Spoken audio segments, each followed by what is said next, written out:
تو اس مقام تک ہر جنرل نے لایا، ان کو پلاٹیں دے کے، ان کو عہدے دے کے، اور ان کو جو ہے نا ریٹائرمنٹ کے وقت مالی بہت سارے رقوم دے کے، پلاٹ دے کے، اور عیاشیاں کریں ان کو. تو آپ اس حال پہ پہنچ چکے ہیں کہ اب کوئی بھی اٹھنے والا ضمیر زندہ رہ ہی نہیں گیا. اچھا چیمہ صاحب ذرا مختصر جوابات دیجیے. سوالات دو تین بڑے اہم ہیں. ایک تو یہ ہے کہ عمران خان کی رہائی دیکھ رہے ہیں آپ؟ میں نے پہلے بھی آپ کو عرض کیا تھا کہ عمران خان جب تک یہ شخص زندہ ہے، جنرل رانی زندہ ہے، عمران خان رہا نہیں ہوگی. اور جب تک اس بندے کے اور جنرل رانی کے گردن کے اوپر شکنجا کسا نہیں جاتا، اس وقت تک عمران خان رہا نہیں ہو سکتے.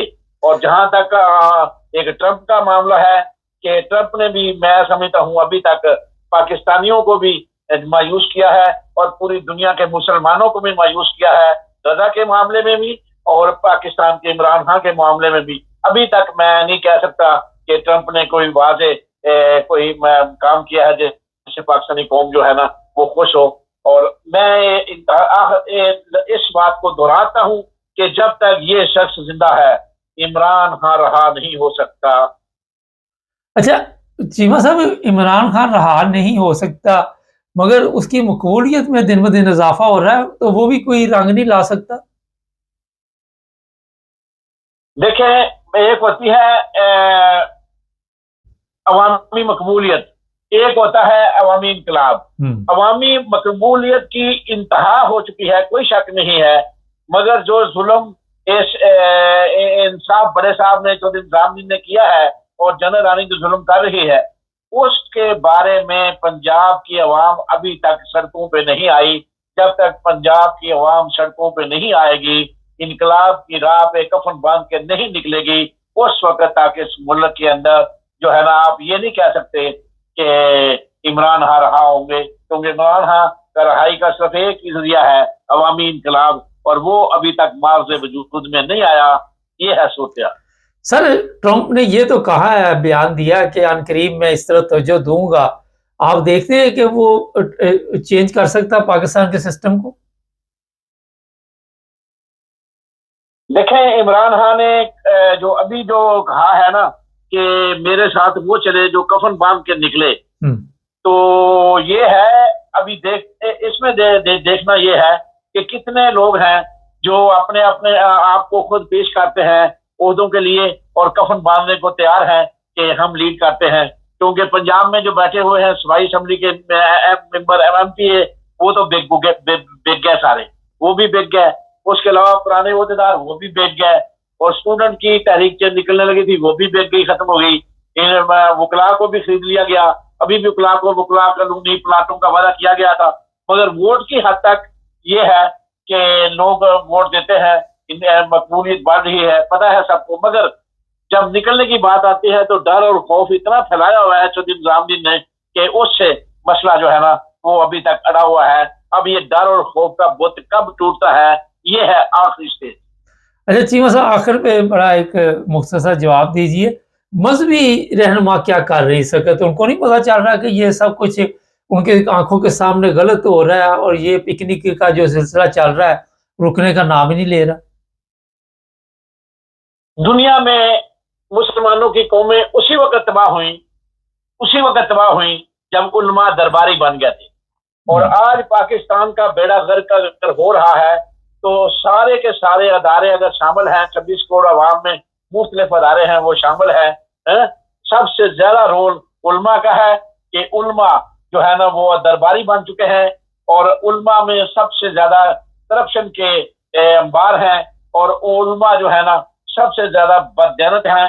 آپ اس سے زیادہ بددیانتی کا اندازہ کیا لگائیں کہ ایک بڑی داڑھی والے عالم صاحب شہباز شریف وزیر اعظم کے ساتھ بیٹھے ہوئے ہیں، اور جو ہے نا وہ تلاوت قرآن پاک کی وہ ان سے کروانی تھی. شہباز شریف خود شروع ہو گیا اور سورۃ کوثر پڑھ نہیں سکا، اور اس عالم کے جو ساتھ بیٹھا ہوا ہے اس کے کسی کے منہ سے کوئی لفظ نہیں نکلا.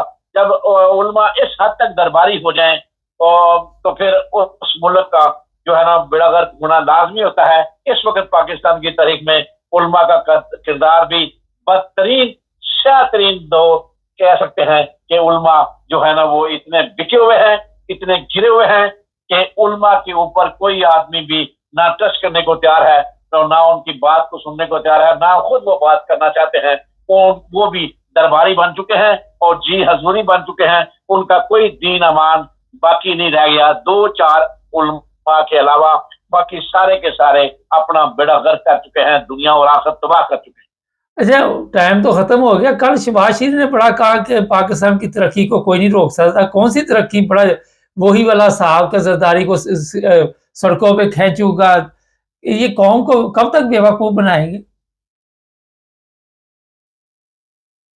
اب یہ تو بہت مبارک صاحب، یہ تو ان کے بارے میں قوم اب زیادہ دھیان نہیں دیتی اس بات کے اوپر۔ انہیں قوم کو یہ تو پتا ہے یہ تماشگیر ہیں، یہ ڈرامے باز ہیں، یہ منافق ہے، یہ صرف ایک جو ہے نا ٹک ٹاکر ہیں، اس کے علاوہ کچھ نہیں ہے۔ قوم ان کی باتوں پہ، ان کی حرکتوں پہ جو ہے نا وہ دھیان نہیں دیتی۔ قوم کو اس بات کا اندازہ یہ عمران خان کو جاتا ہے کریڈٹ کہ قوم کو شعور دیا ہے، عمران خان نے دیا ہے، اور عمران خان شعور کی انتہا دے کے اپنی انتہا کو پہنچ چکا ہے۔ اب آگے کام صرف انقلاب کا ہے، دیکھتے ہیں کہ انقلاب کب آتا ہے بہت اور شکریہ، وہی پاکستان کی قسمت بدل سکتا ہے۔ بہت شکریہ چیمہ صاحب، خدا حافظ۔ اچھا، جوید اقبال چیمہ صاحب مذہبی اسکالر بھی ہے۔ میں نے ان کے ساتھ بڑے پروگرام کیے، مجھے تو یاد بھی نہیں، کافی دیر سے چل رہے ہمارے ساتھ، مگر ہمیشہ حق اور سچ کی آواز میں یہ آواز بلند کرتے ہیں، بڑا درد رکھتے ہیں پاکستانی عوام کے لیے۔ اور یہاں پہ یہ نہیں کہتے کہ فلاں کی غلطی ہے یا فلاں کی غلطی، جس کی غلطی ہے باقاعدہ طور پر اسی کی طرف بالکل 100% اشارہ کرتے ہیں کہ یہ لوگ جو ہے یہ غلط جا رہے ہیں۔ علماء کے بارے میں بھی کافی دفعہ انہوں نے اسی طرح کے اپنے تاثرات بیان کیے، سیاستدانوں کے بارے میں بھی، چودھری نظام اینڈ کمپنی کے بارے میں بھی، اور ایک نڈر آدمی ہے۔ بہرحال پاکستان میں اگر اس طرح کے لوگ ہوں تو انقلاب لانا کوئی مشکل کام نہیں، مگر اس طرح کے لوگ بہت کم ہیں اور بڑی مشکل ہے، وہاں پہ بڑے حالات خراب ہیں۔ ناظرین، چینل کو سبسکرائب کرنا مت بھولیں، ہمارے پروگرام آپ اور بھی دیکھتے رہیں گے، جڑے رہیں ہمارے ساتھ۔